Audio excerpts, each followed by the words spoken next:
ऐतिहासिक काळात क्षत्रिय युद्धात विजय मिळवण्यासाठी खंडेनवमीला आपल्याकडील शस्त्रांची पूजा करून मोहिमेवर निघत असत. पण आजकाल आपल्या दैनंदिन कामाशी संबंधित असणाऱ्या वस्तूंच्या विषयी कृतज्ञता व्यक्त करण्यासाठी खंडेनवमी हा सण साजरा केला जातो. राम हुए एक त्रेता में, एक रावण का संहार किया। इस युग में 100 रावण, फिर राम ने अवतार लिया।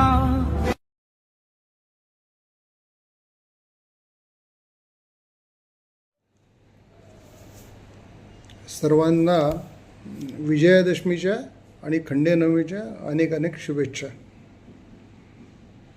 सर्वांशी प्रत्यक्ष संपर्क होऊ शकतो नाही होऊ शकत असं बऱ्याच वेळेला असं वाटतं की संपर्क प्रत्यक्ष करायला पाहिजे, परंतु तुमच्या सगळ्यांच्या वेळेच्या अडचणीच्या अभावी आणि तुम्ही लोक सगळेजण बिझी असता आपल्या आपल्या कामामध्ये, त्यामुळे व्यक्तिगत संपर्क इच्छा असून पण करता येत नाही. तर आज विजयादशमी आणि खंडेनवमीच्या निमित्ताने काहीतरी बोलावं असं वाटलं म्हणून हा व्हिडिओ करून आपल्या सर्वांच्यापर्यंत पोचायचा प्रयत्न आहे. विजयादशमीचा दिवस हा दिवस सीमोल्लंघन याच्यासाठी प्रसिद्ध आहे आणि ज्याच्यामध्ये जी कथा आहे त्याच्यामध्ये रावणाचा वध केला आणि असुरांचा नाश केला अशी पण एक आपली संकल्पना आहे. आपण आपल्या कंपनीच्या बद्दल जर बोलायचं झालं तर तुमच्या लक्षात आलं असेल की गेल्या अनेक दिवसांमध्ये किंवा गेल्या वर्षभरामध्ये आपण नवीन नवीन काही गोष्टी करायचा प्रयत्न करतो आहे आणि त्या काही सक्सेसफुल पण आपण करतो आहे. हे एका अर्थाचं सीमोल्लंघनच आहे की जिथं आपण आपल्या जवळ असलेल्या टेक्नॉलॉजीच्या, कस्टमरच्या आणि प्रोडक्टच्या अशा तिन्ही सीमा आपण उल्लंघून याचा अर्थ चांगल्या अर्थाने पलीकडे जायचं एक सिन्सिअर अटेम्प्ट आपण सगळे मिळून एकत्र करतो आहे. आता हे सीमोल्लंघन आपल्याला करायचं आहे आणि ते सगळ्यांना एकत्रित करायचं आहे. तर ते जर करायचं असेल की ज्याची आपण सुरुवात केलेली आहे, तर मला असं वाटतं त्याच्यासाठी एक 6 गोष्टींची सूत्री एक मला सगळ्यांना आपल्याला सुचवावीशी वाटते, रादर 7 गोष्टींची. आपल्याला हे सगळं करायचं म्हणजे याचा अर्थ आपल्याला स्केल करायचं आहे, बरोबर आहे. म्हणजे त्यातला पहिला एस जो आहे हा स्केल आहे. आता कोणतीही गोष्टीचं स्केल अचीव करायचं असेल तर आपल्याला इतर कोणत्या गोष्टीची आवश्यकता लागेल, तर सगळ्यात पहिलं आपल्याला लागेल स्किल. जे काही आपल्याला अचीव करायचं आहे ते अचीव करण्यासाठी लागणारं स्किल आपल्याकडं असलं पाहिजे.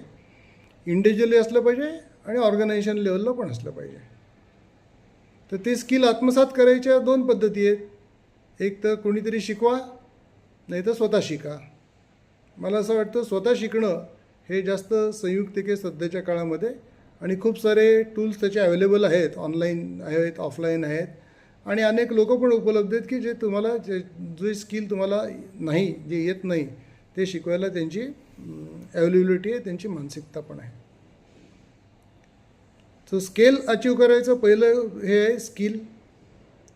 दुसरं आहे आपल्याला आपली स्वतःची स्ट्रेंथ वाढवायला पाहिजे. स्ट्रेंथ आपण जेव्हा म्हणतो ती स्ट्रेंथ अनेक प्रकारची आहे.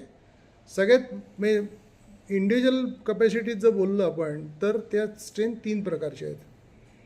सगळ्यात पहिली आहे आपली फिजिकल स्ट्रेंथ, दुसरी आहे आपली मेंटल स्ट्रेंथ आणि तिसरी आहे आपली इमोशनल स्ट्रेंथ.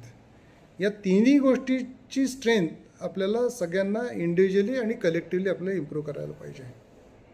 हा झाला दुसरा एस. पहिला झाला स्किल, दुसरं झालं स्ट्रेंथ. आता स्किल आहे, स्ट्रेंथ आहे, पण दोन्ही गोष्टी असल्यानंतर आपल्याला अजून एक एस लागेल की तो म्हणजे स्ट्रेच. आता स्ट्रेचिंग कुठं कुठं करायला लागेल आपल्याला, तर स्ट्रेचिंग सगळ्यात पहिलं आपल्याला आपल्या इमॅजिनेशनला करायला लागेल. आपलं जे काही इमॅजिनेशन आहे एखादी गोष्ट करायचं त्याला स्ट्रेच करायला लागेल आणि त्याला स्ट्रेच करायला तुम्ही स्वतःच्या जो फॅक्टर तुम्हाला वापरायचा वाटेल 1:2 करा, 3 करा, 10 करा, देर इज नो लिमिट.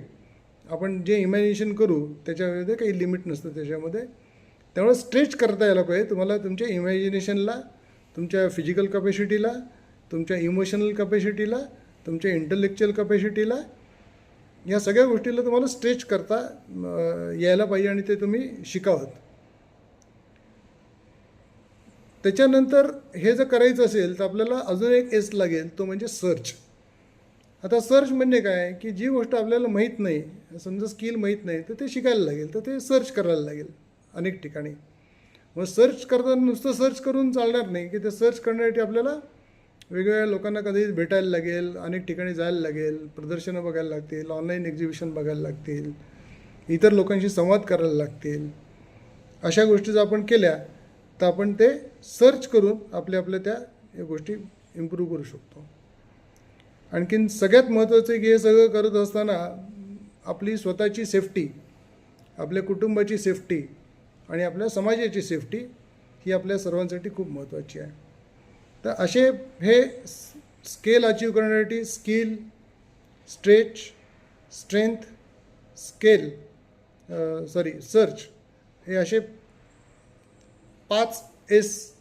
आणि मग हे सगळं करायला जे काही एनेबलर म्हणून लागतील तो आहे एस, म्हणजे 5वा आहे टी, म्हणजे 5S and 1T आपण ह्याला असं म्हणू शकतो की 5S and 1T हे जर आपण आपल्या ऑर्गनायझेशनमध्ये जर इम्प्लिमेंट करायचा प्रयत्न केला, आपल्याला 6W2H आपल्याला माहिती आहे, तसंच हे 5S and 1T जर आपण करायचा प्रयत्न केला आणि शेवटचा टी जो आहे हा टेक्नॉलॉजीसाठी आहे.